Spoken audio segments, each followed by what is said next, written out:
Good morning, everyone. I'm Megan Cullip, along here with Scott Michlin. Good morning, Megan Cullip. Good morning. Good to see you. Good to see Happy you. Friday to you. Yes, always exciting. Right.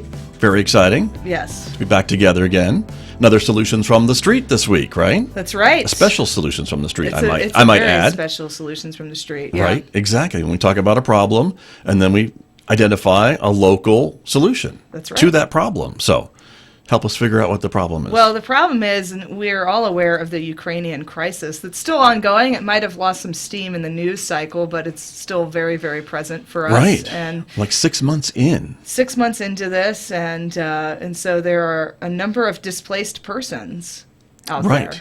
And our community is stepping up, That's right. which is great to see. And they are providing a solution to some of these families, women and children mostly, who are needing to start a new life or be somewhere safe and set up their life with their children in the United States. Yes. And San Juan County is right there. And I can't believe San Juan County's right there, right? This little Why can't you pocket. believe that? Well, it's this little desert pocket in the middle of Right. nowhere, really. Where we all love to live. Yeah, and we know how special it is. I do know how special it Right. is, but I'm just saying that Right. you think about where we're going to put people, and somehow Sure. San Juan County made the list. Right. Well, it seems like maybe something a bigger, larger community Correct. would be doing, I think is Right. maybe what you're trying to Right. say. So, but here we are. Yes. And I'm proud. And I'm proud that these two women are with us this morning with the solution to talk about the work that they are doing with a bunch of other volunteers, I am sure, and other agencies and organizations who have stepped up. But we want to welcome to KSJE Rebecca Morgan and Cynthia Rapsandu, both of you. Good morning, and thank you for coming in. Rebecca, hello. Good to see you. Good morning. Thank Great you for to see you. Thank you for being here. Cynthia, good morning to you. Good morning. Great to have you both here. And so again, as we were rambling on about this issue, you both are involved with this group that is finding homes and support and just, I think, everything else that these families need, these refugees coming in from Ukraine to little old San Juan County. That's right. And so how long have you been working on this? There are a couple families already here, correct? There are 4 families here. 4 already, okay. And they've been here for about how long? We mentioned that the wars have been going on for 6 months. The first family arrived the last day or two of May. Okay. Right. We got word that they could come on a Wednesday, 4 o'clock in the morning, and by Saturday night they were here. Gotcha. So it was fast and furious getting them here. Interesting. Okay. And of course, I should mention, Rebecca, you are the interim pastor at First Presbyterian Church, which is one of the major supporters of this initiative, but there are other churches involved too, I know, and we'll talk about them in a moment. Okay. And then Cynthia and both of you are in part of the Gordon Glass Sponsor Circle, which is also a big important part of this initiative. And Cynthia, maybe you can talk a bit about that organization, if you wouldn't mind. Sure, yeah. So the origin of the sponsor circles actually came about last fall when Afghanistan was being evacuated. People were being evacuated from Afghanistan. And so because there was such a need for assistance for refugees, the government, working with local communities across the country, decided to set up sponsor circles. So individuals from the community who come together to help these individuals resettle. And so that's the sponsorcircles.org history. Right. So in January, we started putting together a sponsor circle to help an Afghan family because there was that need. But then over time, things kind of shifted, and there were fewer Afghans coming in, and the crisis in Ukraine started. And so we ended up kind of shifting our focus over toward helping a Ukrainian family instead. Right. But the name, certainly for folks who maybe never had the honor and privilege of meeting Gordon Glass, he was quite the supporter of work like this and just a big lover of the community and a really special individual. And so that's why it bears his name, I would think. Yes. And so Marcia Glass, his widow, is the co-coordinator with me of the Gordon Glass Sponsor Circle. And so when we were trying to come up with a name for our sponsor circle, someone suggested Gordon's name because, of course, he had been an active participant in this community and always about building connections with people. Right. And so that explains the name. And there's a great picture of Gordon that we just love and miss him to this very day. And so it's great to see his name living on in an entity like this. I think he'd be very proud. Yes. Yeah. Yes. So let's talk about the work that you are doing and how the rest of the community can maybe step in and help, because it sounds like if you're trying to find support for 4 families and maybe open the doors for more to come, there needs to be some more support from the community, and that's kind of where I'm going with questions. But Megan, maybe you're waiting to ask one too. Well, to get a word in edgewise. Yeah, let me get a word in edgewise. So Yes.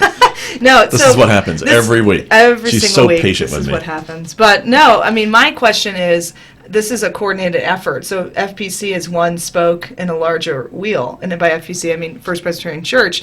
So I want to hear about all the connections that are going into this labor here. Okay. I'm happy to talk about Alrighty. that. So it started out, again, just thinking that we would provide care for an Afghan family and for 90 days. So that was sort of a slam dunk. We can do that. We raise some money, we get them here, we help them get started, and then they launch off on their own. When we shifted nimbly, I'll say, in February after the Russians invaded Ukraine, suddenly the program became an individual sponsor and 2 years, which, we didn't really even blink. We just said, okay, we'll step into that. And then pretty much, Megan, it started out word of mouth. I called a few of my friends, said, this is what we're doing, you want to jump in? So some of the people that are not directly connected with the church sort of came through friendship. And then we start, we have pastors talking to each other. So then the churches, we have 4 churches now that are working with us. And really any person that is interested in providing financial support is certainly, really, really welcome. But also people who have gifts, like somebody can drive. They're retired. They can drive. Because until these families get here and get settled, they're not really driving themselves. Of course, they don't have cars until we are able to provide one for them. Fortunately, Ukraine drives on the same side of the street as we do. Well, that's helpful. That is helpful. So for those who come who have driver's license, their driver's license work for about 6 months, and then they have to get a U.S. driver's license. But we're not turning a lot of people out on the streets that are not able to drive safely. Good to know. So does that help? Does that answer? That does, yes. Thank you. And these families, you said there's 4 already here, 4 families, and so they are, I would assume, mothers with children. Most of them, the men aren't able to leave the country, is my understanding, or is that still true? Well, okay, so each family has a little different circumstance. Of course. And some of the folk, we have 2 families, husband, wife, kids. Okay. And they were able to leave because they had particular circumstances that allowed them out of the country. I see. And one family, the first family that we got, it's a sisters, and then one of the sisters has 2 kids, and their husbands are both back in Ukraine fighting. Another of our families, a mom and a 16-year-old, precious young woman, dad is deceased. So, everybody's got a little bit different picture. Sure. They're, just... And they're here without. I doubt they brought much with them. Were they able to bring anything with them, or what did they arrive with? Just tiny suitcase. A suitcase, and that's about it. Yeah, Cynthia? because most of them had been displaced for several months prior to coming here. So they left Ukraine back in March or April when the conflict started, when the war started.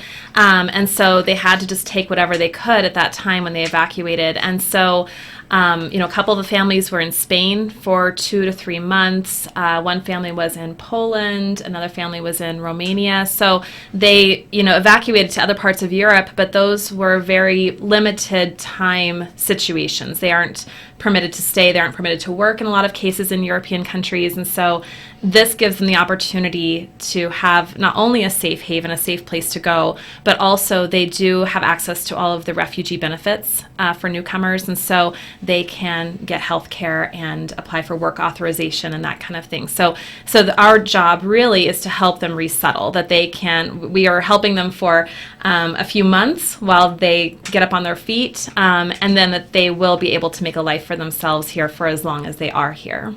Right. And finding work is a big part of that as well. And I know there's some probably paperwork and just documentation that needs to happen. But I know these folks, many of them are here with skills that are needed here in San Juan County. And so I don't think it's a matter of if they can find work, but just when all the documentation comes through and they can get set up with a position here in the area. Is that what you're finding? Exactly. And that's why fundraising is so important, because we have to provide all of their living expenses while they're waiting. They can't work, they can't do cash jobs. We've had people offer that, I'll pay them to do some yard work, I'll pay them to babysit. It's like, no, they can't take any work right now. They're not authorized to work. And so that is our responsibility to make sure that they have their needs met while they're waiting to support themselves. Right. Even if they want to work, they can't. Exactly. Work, and Exactly. That's a situation. Yes. Maybe. So once they get that work authorization, absolutely, they have the right to choose or decline whatever job options are available to them. So. Very good. And so my question is, so these individuals have secure housing for up to 2 years at this point, right? So what are the levels of commitment that we're talking about? If I'm a person that's like, gosh, I just can't wait to help, what are the levels of commitment that are my options in helping? The levels of commitment, that's a really great question. I think that you pretty much choose your level. There are 4 of us who have named ourselves sponsors. We applied to Department of Homeland Security, were approved, and so, for instance, I'm the sponsor of the first family that we got, the sisters and the 2 little kids. So I signed on the line that for 2 years I will take care of them. That means you're financially responsible. I am for financially this responsible family. for this family. Right. Now, I did that because I trust the community and the Gordon Glass sponsoring circle. So the financial responsibility isn't falling all on me by any means. And then there are 3 others who have done the same thing. So that's sort of like the max out support. Right. Cynthia has done tremendous, like she's sort of like our coordinator. She's like our case manager. She makes sure everything, people get connected and things like that are happening within the circle and into the broader community with the larger sponsorcircle.org group. So really, Megan, if you want to write a check, that's a good level of commitment. If you want to call and say, I can drive, and as we've gone along, we keep hearing from other families, not just our 4. Our first responsibility is going to be to take care of the 4 families that we have. But I mean, just this week we got from one of the families that's here has a friend who has a child with a very serious medical condition, and they're stuck in an orphanage in Romania, and the kid needs medical care. Can we help? We don't know yet. It'll really depend on whether we have sufficient resources to offer to assist this family get their kid. It's a little boy, and I think he's like 6. Wow. So it's it's lots, and it just keeps coming. They keep. Sure, of course. And so with the families who are already here, they are assimilating and trying to settle in and trying to learn about, Farmington is Farmington and San Juan County is San Juan County, but we're not a New York, we're not a Portland, we're not a Texas. Thank goodness. Okay, but we are unique, right? And we're not Ukraine for sure, and it's a little different, I think, in the high desert. And so, how are they doing? Are they and are the kids? We always hear how resilient kids are. Are they just being able to be kids this summer, I hope? Yes, they are. It's really remarkable. I was shocked when we got our first family, when they first arrived. I thought that they would need a minute, to settle, to just have some sheltering in place time to recover from the trauma of not only leaving Ukraine, but then having to be in Spain for an undetermined amount of time and then traveling here and the stress that entailed. But they wanted to hit the ground running, and the kids are just positive and energetic. All of the families that we're helping have school-age children, so they range in age from the youngest is 9 and the oldest is 16 of these 4 families. Uh-huh. And so, they are resilient, and they are embracing every activity, every opportunity. Farmington has a lot to offer kids. I know it's not a big city, but in that way, it's been great that there's all these outdoor activities to just get some fresh air and run around and meet other kids over the summer. So I've talked to the families this week, and their kids are enjoying being in school, being back to school, and making new friends, and getting a break from their siblings that they've been with for the past several months. That sounds pretty normal to me. Right, exactly. Very good. Rebecca? Well, and some right away. I mean, that first week, there's a family in Farmington that has kids who do gymnastics and swimming. So she wasn't part of the circle before, but she called and she said, "Hey, can I take them swimming?" So it's been things like that. Oh, let me get them to a soccer game or to soccer practice or to the play. I mean, people have stepped in and done really kind, lovely, fun things with these kids, and the kids just,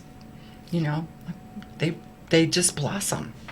That's great. Yes. There is always, however, that specter in the back of their dads are in Ukraine and in harm's way, and so there, it's a dance. Sure. Between being and the moms and the women and everybody.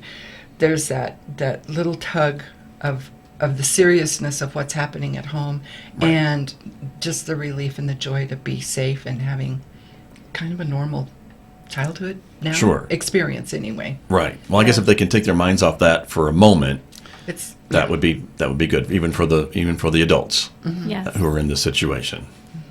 So what is the language barrier like? Is there one? Or how's that going? So they all have varying levels of English. We have some who speak English fluently, some who don't know English at all. Mostly age-based, so the children generally, they learn English in school, but as any of us who studied a foreign language in public school know, it's until you're immersed in it, you don't really get to use it fully. And so now they are immersed in it. Their language is blossoming. Kids are doing great. The kids are doing great, yeah. And then, of course, some of the older family members grew up speaking Russian and Ukrainian, and so they're going to be enrolling in some ELL classes here at the college once those are offered this fall. So, so there's definitely a range. Talk about the classes at home. I mean, at the church. Oh, yes. And also, First Presbyterian Church does offer ELL classes on Saturday mornings. So the families have been getting together for that on Saturday mornings. And one of the women, the Ukrainian woman, has taught English in Ukraine in the past. And so she's also offering classes, I think, Tuesday nights now for the families. So she's been really instrumental in translating for us and helping the families, get their bearings for the ones that don't know English in particular. That's wonderful. And so, Rebecca, you mentioned kind of some folks offering maybe to take the kids to gymnastics or swimming or things along that line. So I'm hoping that we have some listeners and viewers who are just out there going, well, how can we help? How can we step up? And maybe I can't sponsor another family, but maybe I can give some dollars towards some of these activities or something to help maybe ensure that these families have a stable place to live or can put gas in their car when they get a car and can get to their job and things like that. And so I think First Presbyterian Church has kind of taken the lead among the local churches who are helping, but you've offered your phone number, so if folks want to call, then you can maybe divvy up those calls and tell folks how they can help and in what capacity they want to help. Right. So we've sort of been creating our structure as we go. Like I said earlier, we didn't expect we expected one family for 90 days, and now we've got 4 families plus for 2 years. So the organization has sort of had to find its way. And And as the money came in, we wanted to make sure, one, that we were faithful stewards, and we spent so people that donated were confident that the money would be spent in the way that they anticipated, and also to be fair, because each, as we've said, these families all have different needs, depending upon the circumstances of their arrival and number of people in there. I mean, we've got one with 2 people and one with 5, so they have different needs. So we have a kind of a core leadership group, and any of the money that comes in, and we're sort of, we have, the church is set up to have a budget line for the Gordon Glass support circle, and so any money that comes in gets dumped into that line, and then checks are written out of that particular budget line for the different families. We have a treasurer. Steve Ellison is our treasurer, and we've got a couple of CPAs in our small circle. So, people are really aware of, you can't do that or you can do that. Right. Making sure we stay legal and that we're doing it faithfully. Yeah. Sure. And so the phone number, we have it on the screen, but for the radio audience, I just want to read it off for them so they can write it down and maybe give you a call and find out the best way that they can help as well. 505-327-5231. That's First Presbyterian Church. And they will be able to answer your questions, direct you to maybe a website I know that is being developed to maybe help and connect folks and just kind of put through some of these transactions and let you know how you can help. But we have these 4 families who are here already and plans for more as sponsors maybe come forward, and that's kind of where things are at the moment, right? That's correct. That's correct. And I would say one need right now is that several of the families, the adults, want to start taking some classes through the college, the Center for Workforce Development, or the credit-based classes. And so since they are not New Mexico residents yet, they have not been here for a year, they don't qualify for the financial aid piece. So if anyone is interested in donating money to help them pay for those kinds of costs, that would be really great for the adults also, because right now, since they can't work, they would like to do some training and practice some skills. Right, so, yeah. right. That makes sense. That makes perfect sense. That makes perfect sense. I mean, I have just a tiny detail question. It's like, who do people make the check out to? Is it Right Good now, question. FPC, First Okay. Presbyterian Church, and then in the memo line, put Gordon Glass Support Circle. Okay. That sponsoring circle, not support circle. Sponsoring GGSC is There you go. Yeah. is that, yeah, and so that's the best way right now. Right. And other things that you need, other tangible things like clothing or food items or things like that, or is it really the cash that's going to really help you stretch these dollars and really be most helpful? What are you looking for? Yeah, at this point, because we do have housing, we do have one family that will be looking for housing in a couple of months. And so if anyone has a rental property they're willing to rent out to a new coming family, that would be really helpful, or furniture for that house once we have that secured. We have managed to secure housing for the other 3 families and furnish those houses through donations. So it's been really remarkable to see the community come together. I think many of us have talked over the course of the last few months about how much this is so needed after the pandemic and after just the past few years of stress and strife and everything, that now we get to come together as a community. I mean, we're really seeing the best of Farmington, I think, through this experience. That yes, we're rural. Yes, we don't have a strong international community here necessarily, or Ukrainian community, but people are coming together for a common shared goal and a good goal. And so, and these families are bringing so much to the community as well. It's not just that we are helping them. I think that all of us are being helped, through meeting them and knowing them also. And so this is going to make Farmington even better. Right. So one specific thing that we actually do need is one of the houses has like a dirt yard, and we're trying to make a little bit of an oasis. So if anybody has any gardening skills or landscaping, is willing to things, landscaping, willing to donate some, maybe some. The dirt is like rock hard dirt, so we're going to have to do something to get it, But we'd like to make a little patio or we call it the Oasis Project. Gotcha. So that the mom and her daughter have a little place to be outside and be lovely. So that would be, anybody that has that would be great. Okay, Great. there you are. I Green do- thumb people, just call the Presbyterian Church. And, Right. And leave a message. Shelby is the person that answers the phone at the church. She's the glue that holds everything together, Yeah. And be patient. And, if you'll leave your name and address or name and phone number, somebody will call you back if Shelby's not able to provide the answer. So be patient with us. We're really, she's been wonderful to step up and add this to her tasks, but she's loving it too. So Wonderful. Very good. And so you mentioned that the focus has been on Ukraine, but also it began with Afghanistan. And so as things continue on in Afghanistan, is that still something, too, that the Gordon Glass Sponsor Circle is working with and reaching out to and hearing about? Yeah, I mean, we don't have any Afghan newcomers here in Farmington, although we were contacted this past week by a group in Albuquerque that does have a lot of Afghan newcomers. And so there will be a couple of men coming up to do some flight training at our airport.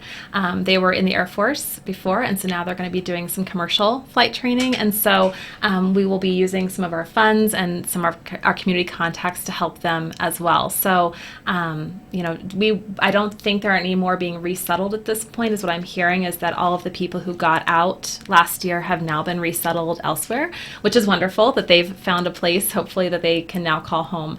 But we are available, if these needs come up from our New Mexico community, we are available to help those refugees as well. Got it. Thank you. And with these Ukrainian families who are here and the other ones maybe who are coming here, of course, we all hope that the war ends sooner than later. But do they want to maybe stay here or bring their husbands and fathers over to join their family if they're able to at some point? Or do they want to go back to Ukraine? I suppose it depends on the situation in their home country to make that decision. Yeah, I mean, it's so up in the air right now. There's just so much unknown. And I think that they're considering all options, because all options are on the table depending on how circumstances change there. They are here on humanitarian parole, so the visa status that they have is good for 2 years. But everything I've heard from the higher-ups I'm in contact with is that might get extended if needed, or they might be able to apply for permanent residency if the situation changes. And I think that could also be on a case-by-case basis. Some families have more ability to return to Ukraine than others would. Sure. And so yeah, we're just going to have to see how things evolve. Again, hopefully it'll be a matter of them having that choice, that they'll be able to choose, what's Right. the best fit for them. And if hopefully Ukraine will be safe, that if they want to return home, they can. Right. And those decisions are federal government decisions about those documents and Exactly. things like that. So in the Exactly. timeline, so that's where we're coming from with Yes. that. So very good. Rebecca. Well, I can tell you, last week I took the two sisters to Albuquerque. They had, one more little loop to jump through with the Department of Homeland Security. And driving back, Tanya, the sister, just leaned. We were going through San Ysidro, and she just leaned back and she said, "I love New Mexico." And so, I think. Well, they don't call it the land of enchantment for nothing, No. right? And Yes, you can such a see it. beautiful drive, and she was, and so we talked a little bit about, what next. Her husband is on the front line, so he's pretty precarious, but she said, "I can't wait for him to see this."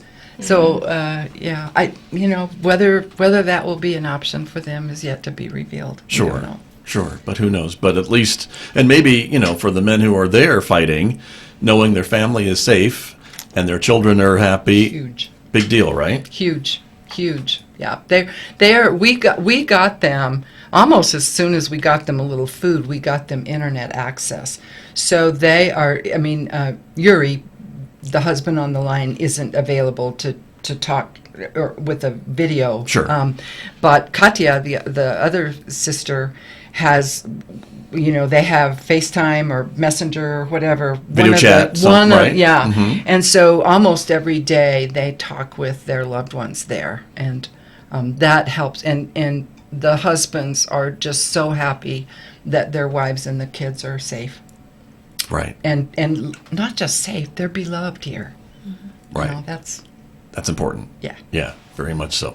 Well, we are just out of time, almost out of time, everybody. So I just wanted to kind of wrap up. And Megan, final thoughts. You want me to wrap it up? I want you. Any final I can thoughts? wrap Any it any up. questions that you've been like just waiting to get another No. word in edgewise? I don't. I think it's Okay. wonderful, and my hope is that the community will continue to gather around, and my hope is that after hearing this, we'll have a few more that want to gather around and offer support. And I think that we are very capable. I think the community is very generous and as a whole, and so I'm super thankful that this is going on, and I think we'll have some more folks jump in. I'm so proud of our Yeah. community and you two for bringing this to our attention and, stepping forward and making those steps and making it possible that we can be this kind of beacon for these individuals, these families who needed a place, and we can welcome them and maybe some more, as Megan is saying. So thank you on behalf of all of us for taking those first steps and setting this up. Well, thank you for having us on the station. We're happy to talk about this. I mean, we talk almost every day now. Right. Lucky. Both of you are very lucky to be in that situation. Yeah. Work with each other too. Yeah. It's been great. Wonderful. Well, again, as Megan said, we appreciate you all coming in, and that San Juan County can be a solution to this problem. And I think that's a really important thing. Yes. Yes. So you can call 505-327-5231 if you have any questions or you have any interest in supporting this effort. And yeah. There you go. And we can maybe help more families. Yeah, or even just keep the ones we got afloat. They're right. Yeah. Very true. Very true. But that is the way to do it. So wonderful. Again, thank you both for coming in. We really appreciate it. Megan, again, if folks have another know about another problem Yeah. that needs a solution or a solution to a problem, Please write us, ksje@sanjuancollege.edu. We would love to hear from you, and we'd love to spotlight whatever problem you would like us to spotlight. and solution. And right. Yeah. We'll just do a problem-heavy show. There you go. No let's not. solution. No solution. It's just problems from the street. Just problems from Well, the that's a whole streets. different show. That's it. But there you are. So, that's perfect. Anyway, but thank you. You have a music show tomorrow. I do. Right. Radio Free Saturday morning, There it is. 9 to 11 a.m. Okay, Tune right in. here, same station. Same station for an eclectic music mix and some commentary. Okay, as Yeah. I used to say, same bat time, same bat channel. Yes. Okay, very good. That's me. Thank you. Good to see you. We'll see you next Friday. See you next Friday. Okay. Thank you, everybody. Stay well and stay safe. This is Solutions from the Street on KSJE.